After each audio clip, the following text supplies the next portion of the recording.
C'est une salle que je connais. Par contre, c'est bizarre parce que j'ai l'impression que c'est pas la même porte que d'habitude. Puis On n'est pas rentré par bah là non, la puis les dernière gens, fois, j'ai hein. l'impression que c'est pas les mêmes. On s'est pas trompé quand même. Bah j'espère pas, non? Oh qu'il y a putain, c'est pas possible. Et ouais, derrière les paillettes, la musique et les lumières, le métier de DJ c'est aussi des faux plans, du stress et des grosses galères. Et en parlant de galères, là, c'était le pompon. Dans cette vidéo, je t'emmène avec moi sur une prestation anniversaire qui m'a coûté cher, très très cher. Oh non, Qu'est-ce non, qu'il y ça a? va pas Non, recommencer, dis-moi, putain. Qu'est-ce qu'il y a? Oh putain, coupe Dis pas pour que ces t'as plans, pas- coupe. Aujourd'hui, nous sommes samedi, et le samedi, c'est synonyme de prestation pour un DJ. Et ouais, le samedi, on n'a pas le temps de traîner. Il est 14h et nous devons monter la sonorisation dans le camion. Parce que ce soir, nous avons justement une prestation des 60 ans à animer et à sonoriser. Et un DJ en disque mobile ne vient pas uniquement avec une clé USB. D'après les mesures contractuelles, nous avons rendez-vous à 16h pour monter la sonorisation sur le lieu de réception. Voilà pourquoi il faut prendre ses dispositions, sachant qu'aujourd'hui, nous avons 45 minutes de route. Ça y est, il est 14h15 et le camion est enfin chargé. Le temps de se faire tout beau, de choisir sa paire de lunettes par exemple, le temps de checker le contrat pour vérifier si on n'a rien oublié. Il est temps maintenant de prendre la route direction le lieu de réception. Ah oui, pardon, si on ne se connaît pas, moi c'est Adrien, j'ai 44 ans et je suis DJ professionnel depuis 20 ans. DJ, c'est mon métier principal et ma seule source de revenus. Je suis de Normandie et je me déplace pour tout style d'événements, anniversaire, comité d'entreprise, mariage, bref, tout est bon pour faire la fête. Ça y est, j'ai eu le temps de faire ma pub, maintenant revenons à nos moutons. Direction donc à Selboine pour fêter des 60 ans. Ça y est, nous sommes bientôt arrivés et à ce moment-là, on ne savait pas qu'on allait vivre la pire prestation de notre vie. Une dinguerie. Salut le Tilou, donc ça y est, on est arrivé à destination. Nous sommes donc dans la salle des fêtes de Asselboine. On est à une quarantaine de minutes de notre domicile. Donc c'est une salle qu'on connaît déjà, mais je vais vous la faire découvrir quand même parce que ceux qui découvrent un petit peu le concept de ces vidéos et qui me suivent pas dans toutes les vidéos, bah là je vais vous faire visiter un petit peu la salle. Allez, viens avec moi, je te montre. Donc tu vois, on s'est garé en marche arrière ici. L'entrée de la salle, elle est pile là. Ah oui, pardon, tu dois te demander, bah attends, c'est quoi le bordel là au début de la vidéo? T'es pas rentré dans la salle, il y avait un souci, je comprends plus là. Bon, ok, je t'explique. Par contre, ce qu'il faut qu'on fasse, c'est qu'on refasse un petit hook. Un hook, c'est quoi un hook? Un hook, dans le jargon cinématique, veut simplement dire capter l'attention. Inventer une histoire dramatique pour donner l'envie aux téléspectateurs de rester sur la vidéo. Bah ouais, ça serait pas mal. Alors moi j'ai une petite idée, on va leur faire Oui. croire, genre on s'est trompé de salle ou genre il y a un truc qui va pas. Ouais, bah oui, on va bien trouver un petit truc. On va bien trouver un petit hook. Allez, c'est parti. Oh qu'il y a putain, c'est pas possible. Oh non, Qu'est-ce qu'il y ça a? va pas Non, non, recommencer, dis-moi, putain. Qu'est-ce qu'il y a? Oh putain. Je suis bon acteur quand même. Dites-moi dans les commentaires si vous pensez que je suis un bon acteur. Allez, on continue la vidéo. Et nous, on va simplement se mettre sur le petit estrade qui se situe ici. Donc là, on a une centaine de personnes. C'est un anniversaire. Les tables sont plutôt bien positionnées. Ça va vraiment être sympa.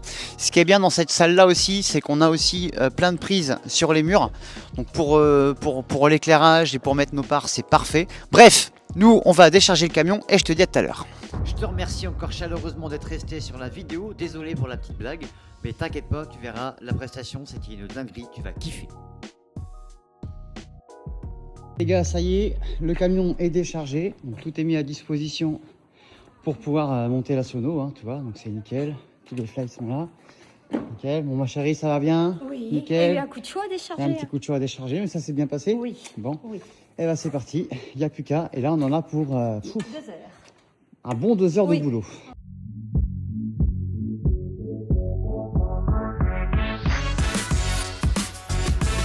Petite pause pendant le montage. Vous avez été nombreux à me demander pourquoi est-ce que j'avais autant de fly. Bah justement, je vais en profiter et je vais vous montrer qu'est-ce que je mets dans tous mes fly de rangement. Comme vous savez, tous mes fly sont tous sur roulette. Ça évite de se casser le dos, ça évite de porter le matériel. Et c'est vrai qu'avoir des fly, c'est beaucoup plus pro lorsqu'on arrive dans une salle des fêtes et ça protège vraiment le matériel, non seulement de l'humidité, mais ça les protège aussi pour les chocs. Donc je te montre un petit peu comment sont rangés tous mes fly. Donc toi par exemple, on va avoir un fly ici, je vais avoir mis toutes mes lyres. Donc là c'est les lyres de chez le Challenger de ces JB System, donc on a 6 à la base. Ce fly là était prévu uniquement pour les écrans en LED qu'on va voir, qu'on mettra tout à l'heure. Et en fait ça vient de chez Fossea. Donc vous voyez, j'ai cassé tout l'intérieur et j'ai mis mes 6 lyres à l'intérieur. Ici on va retrouver tout le côté DMX et le côté son. Donc là on a le côté son qui est ici, on a le côté DMX qui est de l'autre côté. On va voir les scratchs, on va voir les prises, les choucos. Ici on va voir tous mes parts sur batterie. Donc là j'en ai 12 à l'intérieur. Donc à la base ça c'était un fly qui était prévu pour des lyres. Donc je l'ai acheté pour mettre mes parts. Donc toi en plus ça tombe très bien parce qu'on peut les mettre à l'intérieur sur le côté. Et j'en mets deux par étage, donc toi j'en ai 2 ici, 2, 4, 6, 8, 10, 12, tu vois. On va voir ici nos EVLV 70 de chez Electro Voice, donc tu vois c'est un fly qui est sur mesure, donc ça rentre pile poil à l'intérieur pour les subs, donc là on est tranquille. Et on va voir par exemple les têtes qu'on va retrouver ici. Viens voir avec moi. Vous avez toujours les housses qui sont fournies avec le matériel. Donc si vous voulez investir dans de l'EVLV 70 de chez Electro Voice, franchement je vous le conseille, c'est une dinguerie. Tout le côté électrique, donc on va voir les rallonges, on va voir les rouleaux, ainsi de suite. On va voir ici toutes les embases pour les totems avec notre petit chariot. On va voir ici tout le côté vidéo, un vidéoprojecteur, un deuxième vidéoprojecteur et toute la partie HDMI pour les branchements. Toutes les machines à fumer lourdes, machines à fumer normales, on va voir les machines à fumer à bulles par exemple. Et ici on va retrouver tous les jeux de lumière verticales. Et là on va retrouver par exemple tout simplement un fly que j'ai aussi fait sur mesure pour les écrans. Donc là on a nos 1, 2, 3, 4, on a nos 8 dalles qui sont à l'intérieur, des 8 dalles de 50 par 50. Le fly forcément pour la table de mixage, un fly pour les lumières et on va avoir un fly aussi pour tout ce qui est boui-boui sur le côté. Bref, on continue de monter la sono et je te dis à tout à l'heure. Généralement, il faut compter à peu près 2 heures pour monter la sonorisation. Allez, salut les petits loups, donc ça y est, la sonorisation est montée, on a mis aujourd'hui 1h45 grand max. Sans plus attendre, je te montre ce que j'ai mis en termes de sono. Donc aujourd'hui pour une centaine de personnes pour un anniversaire, donc c'est des 60 ans, j'ai mis mes 2 EVLV 70, une dinguerie, je vous conseille ça les yeux fermés. Comme vous le savez, avant j'avais les EVLV 50 que j'ai revendu il y a quelques mois, là j'ai réinvesti dans les 70, c'est une dinguerie, ça marche super bien. Si vous voulez investir là-dedans, faites-le, les yeux fermés, c'est incroyable le son de fou. Ensuite, on a sorti notre écran de chez Fossea que vous retrouvez là, qu'on a mis en façade. Donc bientôt, j'ai un prochain investissement, il y aura le double. Là, ce que vous voyez là, je vais l'avoir derrière bientôt. Donc j'aurai vraiment l'avant et l'arrière. Je suis en train de voir ça avec Fossea. Je vous en ferai des prochaines vidéos, vous inquiétez pas. Mais en tout cas, je vais avoir les nouveaux écrans qui vont sortir là. C'est pas encore commandé, mais ça va pas tarder. En termes de lumière, on a mis nos JB System, les Challenger. Donc tu les retrouves ici. J'en ai mis une. J'en ai mis une ici, j'en ai mis une là-bas, tu la vois sur Totem, c'est les totems de chez Chauvet, c'est les Flex Stand. Et ensuite, j'en ai remis encore 4 sur la scène, une là, une là, une là et une là. On a mis donc l'XDJ AZ qui est connecté directement avec Recordbox 7 avec les mises à jour. On a aussi le Wolfmix avec les mises à jour. Et là on a l'ILS de chez Chauvet, donc là il ne me sert pas aujourd'hui parce que j'en avais pas besoin. On a notre petit pôle vidéo donc, qui est connecté directement à notre écran. Et là on a sorti en fait nos 2 barres de chez Power qui marchent super bien et qui sont aussi connectées en sans fil directement sur la lyre. Et la lyre, comme je vous l'ai expliqué tout à l'heure, elle est connectée sans fil avec les petits USB.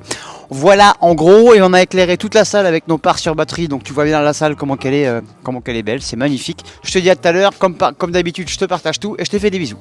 Ça y est, il est 19h et nous arrivons enfin au moment de la prestation. Généralement, sur toutes nos prestations, en début de repas, on casse la glace avec une grosse animation pour mettre le feu. Comme je te l'ai dit en début de vidéo, c'était des 60 ans. Et un bon DJ doit systématiquement s'adapter à son public. Durant toute la soirée, nous avons proposé énormément d'animations. Un fil rouge, des jeux de table, et la famille du soixantenaire avait aussi préparé énormément d'activités pendant la soirée. Mais soudain, en pleine presta, il m'est arrivé une grosse galère.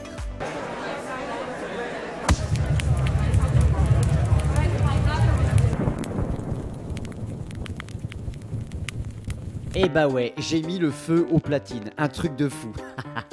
Bon, faut bien rigoler de temps en temps, non? Vous savez quoi? C'était un public de dingue, une soirée incroyable comme je les aime. Et une atmosphère extrêmement bienveillante. Au travers quelques animations, j'ai fait danser les gens régulièrement, années 80, 90, 2000, toujours en fonction du public que nous avions dans la salle. Et puis, à 4h30 du matin, il a fallu déplier.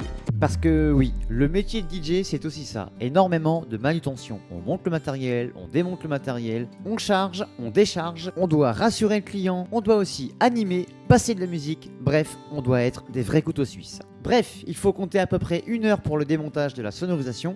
Bon, bah il est 5h45, il est l'heure de rentrer à domicile et d'aller faire un gros dodo. J'espère que cette vidéo t'a plu et moi je te dis à très bientôt pour de nouvelles aventures. Bisous bisous.